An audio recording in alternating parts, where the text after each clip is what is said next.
অপু, এ অপু, বাসা থেকে বের হ।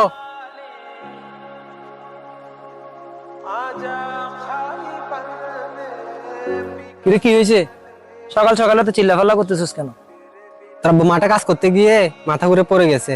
এলাকার লোকজন মিলে ওনাকে হাসপাতালে নিয়ে যাচ্ছে। কি বলস? আব্বু মাঠে কাজ করতে গিয়ে মাথা ঘুরে পড়ে গেছে? কেমন হয়েছে এটা? এমন ভাব করতেছ যেন তুই কিছুই জানোস না। তোর বাবা তোর কারণে স্ট্রোক করছে। আমার কারণে কেন আমার বাবা স্টক করবে? তোর বাবা আমাদের কঠোরভাবে নিষেধ করেছিলেন তোকে না বলতে, তারপরে বলতে বাধ্য হচ্ছি। তুই কি একবার জানতে চেয়েছিলি তোর বাইক কেনার জন্য তোর বাবা এতগুলো টাকা কোথা থেকে এনেছিলেন? তুই তো শুধু নতুন বাইক কেনার পেছনে অন্ধ হয়েছিলি। তোর বাবা এই বাইক কেনার টাকার জন্য তোদের মাথা গোজার একমাত্র ঘরটি মহাজনের কাছে বন্ধক রেখে এই টাকা এনেছিলেন। ঘর বন্ধক দেওয়ার পর কাল থেকে এখন পর্যন্ত তোর বাবা কিছুই খায়নি। দেখ এই চিন্তায় চিন্তায় তোর বাবা স্ট্রোক করছে কিনা।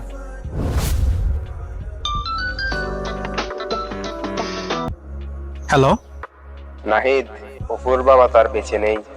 মেডিকেল নিয়ে যাওয়ার পথেই মারা গেছে।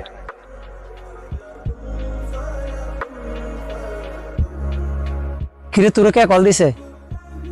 আর আমার বাবা কেমন আছে? অপু, তোর বাবা আর বেঁচে নেই।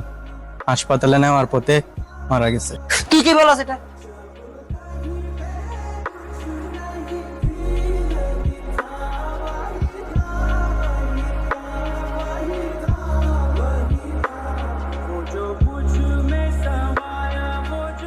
কিরে বাবা, তুই এত রাতে ঘুম থেকে উঠে বসে আছিস, শরীর খারাপ, আর তুই কাঁদতেছিস কেন?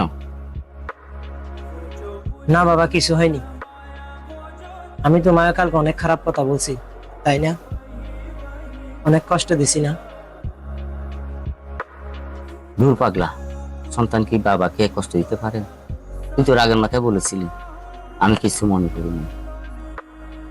তুমি আমার জন্য এত কষ্ট করো, অথচ আমি শুধু নিজের জেদটাই বড় মনে করতাম। আমার কোনো বাইক লাগবে না বাবা। তোমাকে কষ্ট দিয়ে, তোমার সাধ্যের বাইরে গিয়ে কিছু পাওয়াচ্ছিও, তুমি পাশে থাকাটাই আমার জন্য অনেক বড় পাওয়া।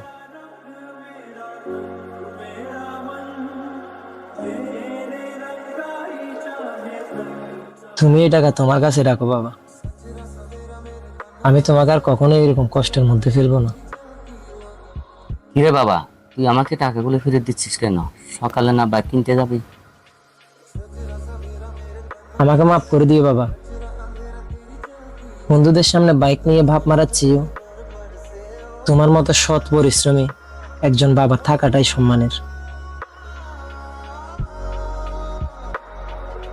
আমার কোনো বাইক লাগবে না, তুমি পাশে আছো, এতে আমি খুশি।